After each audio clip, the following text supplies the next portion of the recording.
Hello, hello, hello, welcome. Thanks for coming back to my channel yet again. So much love for all of you lot, I appreciate it. Nearly at 2k, Paddy Gang's growing. Hey, hey. But I basically got this idea, actually I'll get it now.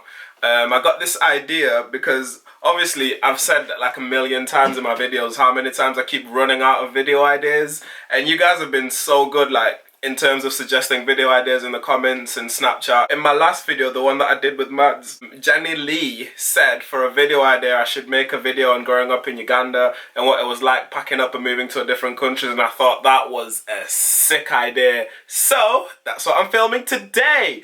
On top of that as well, for my next video, big up Alamin, he gave me an idea for this one as well. Basically popped up on Snapchat and it was like, it would be so good if people sent you dilemmas and then you were like talking about them and solving them in your next video. It can literally be anything. So I'm gonna put my socials right here, and if I've not put them right there, they'll be in my description box. Add my Snapchat, follow me on Twitter or Insta or whatever. Send me any dilemma. The funnier the better, the crazier the better, the more emotional the better, the deeper they are.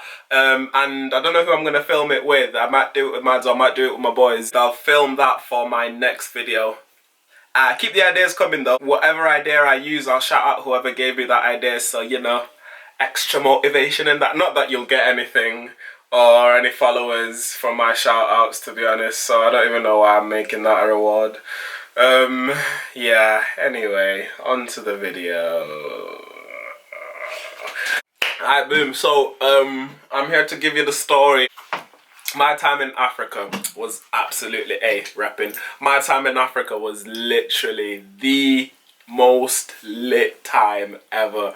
Not gonna lie, like I had the best childhood in Africa. Uganda. I grew up between Uganda and Kenya because I've got family in both, and it was just incredible. I can't describe it. Like when I think back on what it was like when I was younger, it was playing outside. The beach was like 10 minutes away. Like obviously there's this misconception that Africa's a bit behind and there's no technology, etc, etc. Like we had computers and TVs and also all that jazz, but when you've got the outdoors that are as beautiful as they are where I grew up, what are you going to be doing staring at the TV all day or playing on the computer? We were out, as Theresa May said, running through fields of wheat.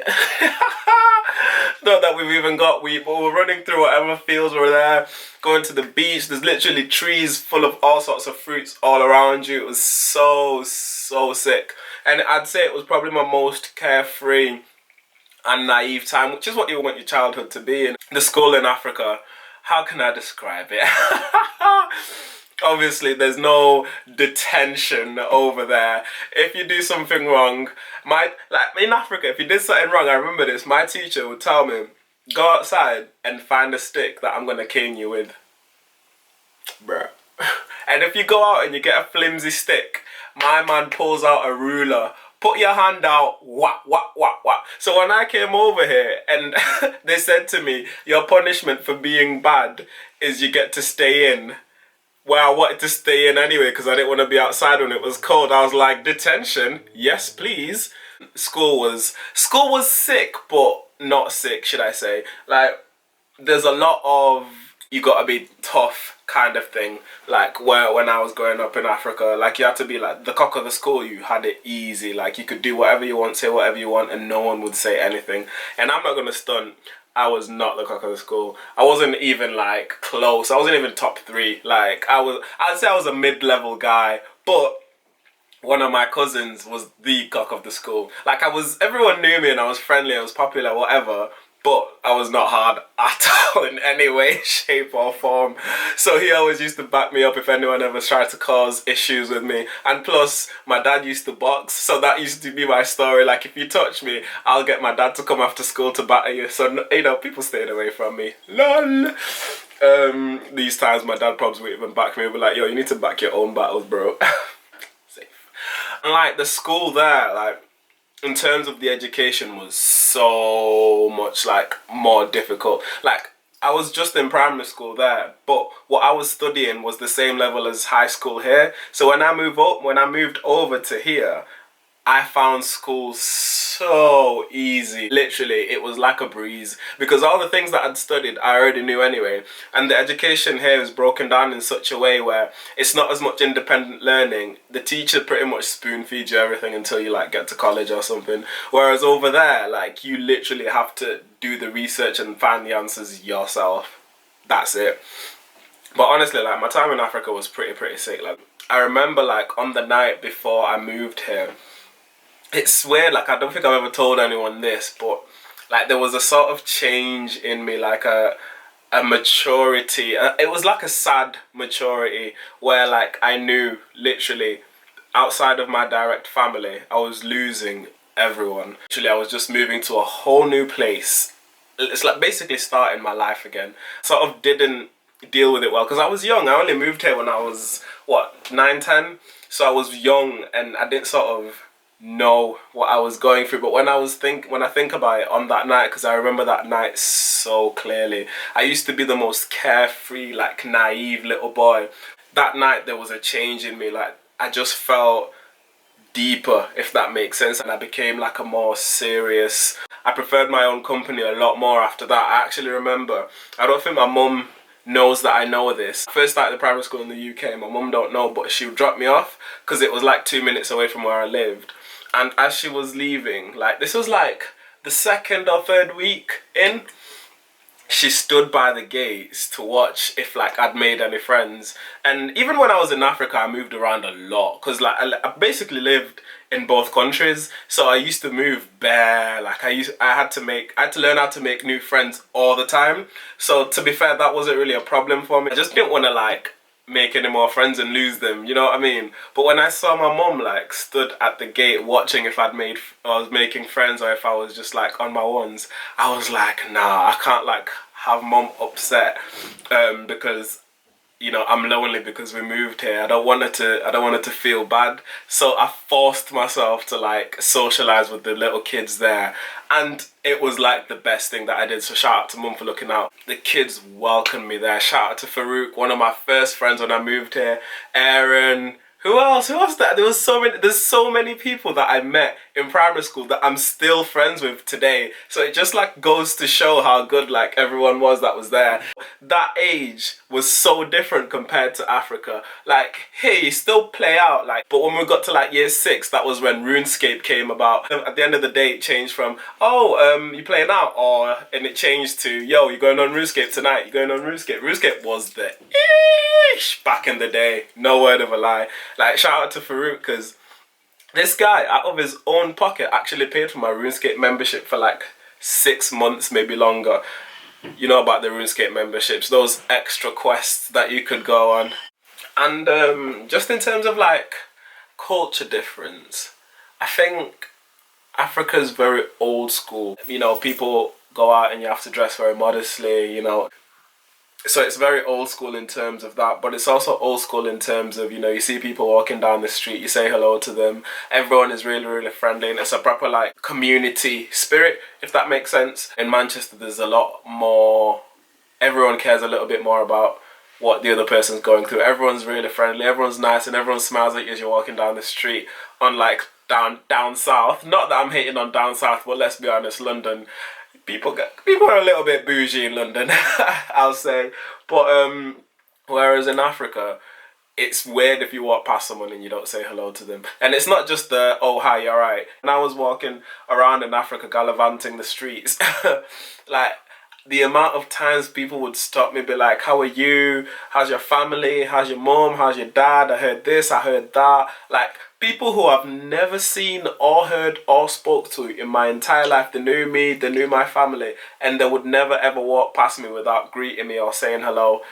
Because it's been so long since I was last there. Like my memory of it's proper fading, which is sad.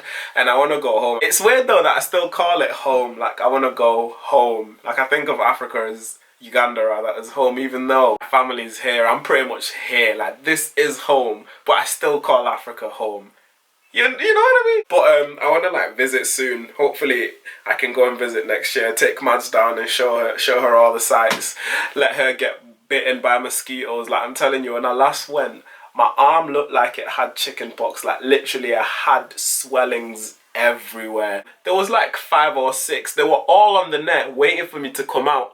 They were waiting for me to come out. And I want to show Mads like where I came from. I want to show Mads like my family over there so that she can see where your boy came from.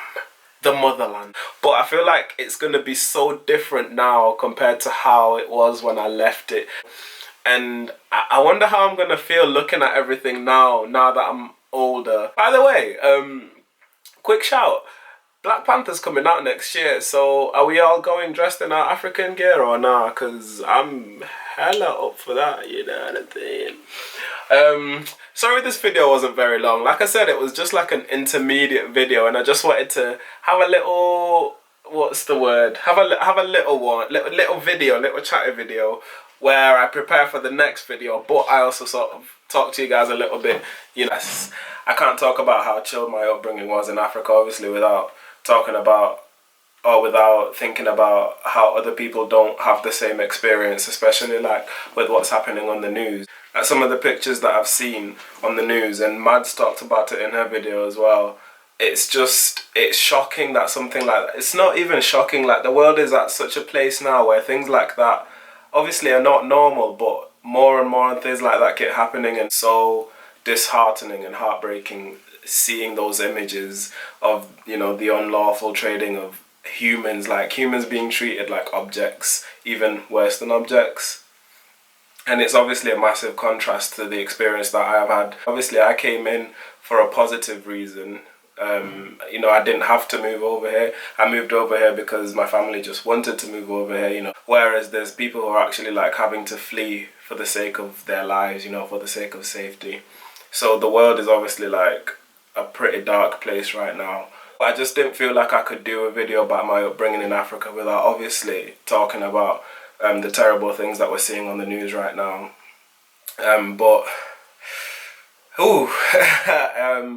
If you've noticed, the lighting's gone a bit darker. That's because I already finished recording the video that you guys have watched, but I didn't feel like I could make a video about my upbringing in Africa without talking about the terrible things that we've seen.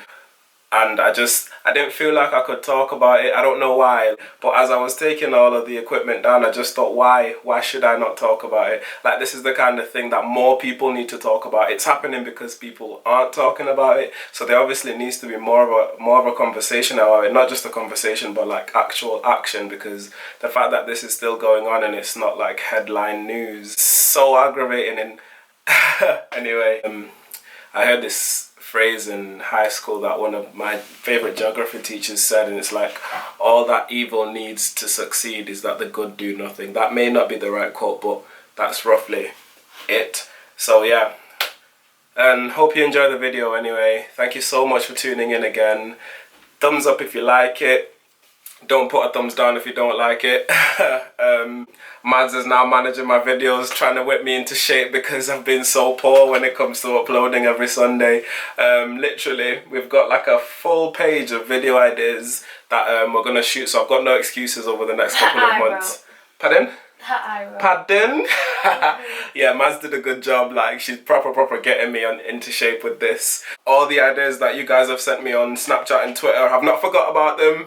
They're still there, and they're gonna get added onto the book. So as I said, next year 2 videos a week is my target. I'm gonna try and make sure I hit it. If I don't, I'm sorry. I don't think I'll miss it though, because Mads is looking at me like, you're not missing any videos, mate. Trust me.